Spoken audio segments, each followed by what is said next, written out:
السلام علیکم دوستو، میرا نام ہے شیخ کاشف۔ آپ دیکھ رہے ہیں ایس کے ٹی وی۔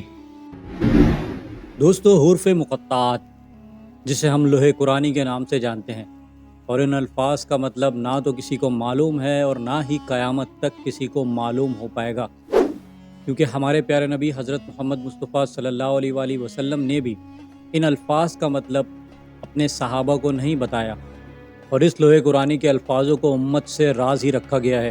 کہ جس کے پیچھے ایک بہت بڑی حکمت شامل ہے جو کہ قیامت کے دن ہی کام آئیں گی۔ لیکن اگر امت کو دنیا میں ہی لوح قرآنی کے رازوں کے بارے میں بیان کر دیا جاتا تو شاید لوگ آخرت کے لیے اتنی فکر نہ کرتے کہ جتنا آج وہ جہنم اور آخرت کے خوف سے کرتے ہیں۔ اب اس لوح قرآنی میں کیا راز پوشیدہ ہیں، یہ تو اللہ اور اس کے آخری نبی حضرت محمد مصطفیٰ صلی اللہ علیہ وآلہ وسلم ہی جانتے ہیں،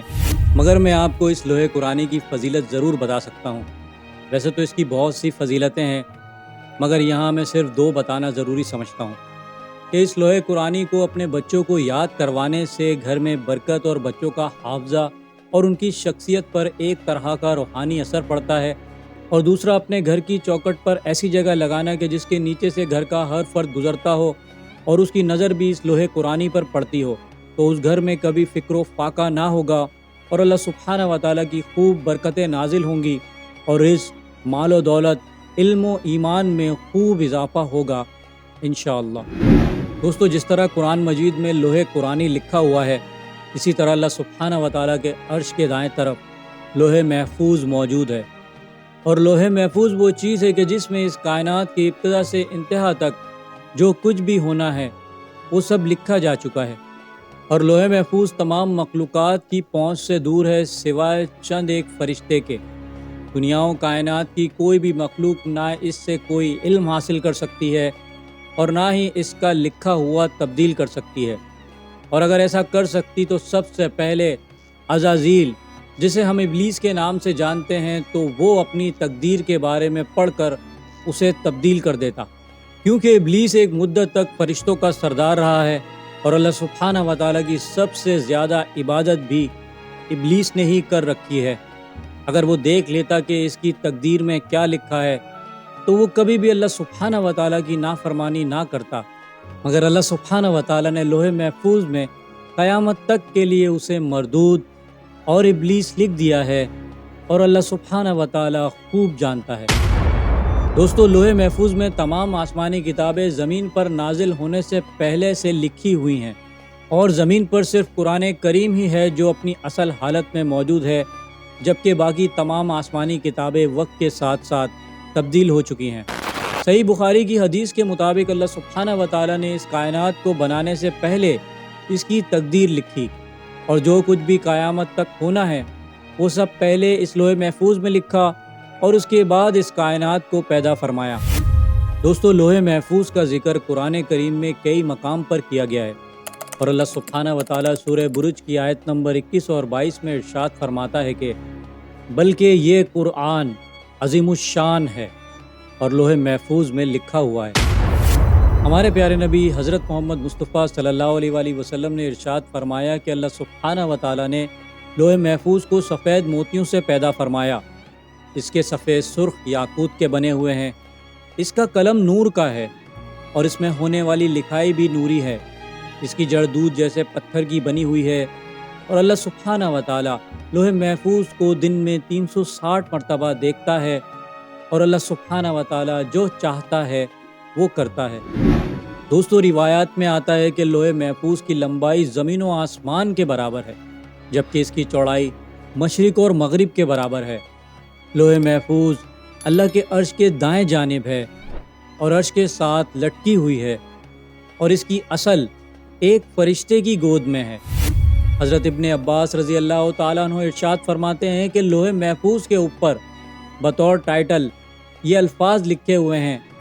کہ اللہ کے سوا کوئی عبادت کے لائق نہیں، اس کا دین اسلام ہے، اور محمد صلی اللہ علیہ وآلہ وسلم اس کے بندے اور رسول ہیں۔ جو بھی شخص اللہ سبحانہ و تعالیٰ پر ایمان لائے گا، اس کے وعدوں کو سچا جانے گا، اس کے رسولوں کی اطاعت کرے گا، تو اللہ سبحانہ و تعالیٰ اسے جنت میں داخل کرے گا۔ دوستو، اللہ سبحانہ و تعالیٰ کے سب سے قریب لوح محفوظ ہے، جو اللہ کے عرش کے ساتھ لٹکی ہوئی ہے۔ جب اللہ سبحانہ و تعالیٰ کسی شے کا ارادہ فرماتا ہے تو لوح محفوظ میں لکھ دیتا ہے۔ تو یہ لوح محفوظ حضرت اسرافیل علیہ السلام کے ماتھے پر آ کر ٹکراتی ہے، جبکہ حضرت اسرافیل علیہ السلام اللہ سبحانہ و تعالیٰ کی عظمت و بڑائی کی وجہ سے اپنے سر کو جھکائے ہوئے ہیں۔ جب لوح محفوظ کی تختی حضرت اسرافیل علیہ السلام کے ماتھے پر آ کر ٹکراتی ہے تو حضرت اسرافیل علیہ السلام اس پر نظر کرتے ہیں، اور اگر اس تختی میں اللہ سبحانہ و تعالیٰ کا حکم مان والوں کے لیے ہوتا ہے تو حضرت اسرافیل علیہ السلام اس حکم کو حضرت میکائیل علیہ السلام کے سپرد کر دیتے ہیں،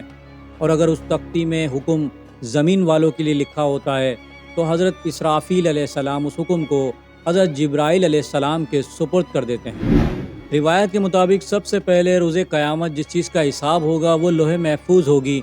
قیامت کے روز جب اللہ سبحانہ و تعالیٰ لوح محفوظ کو حساب کے لیے بلوائے گا تو اس کے جوڑ کانپ رہے ہوں گے، تو اللہ سبحانہ و تعالیٰ لوح محفوظ سے فرمائے گا کہ کیا تو نے میرے حکم پہنچا دیے تھے؟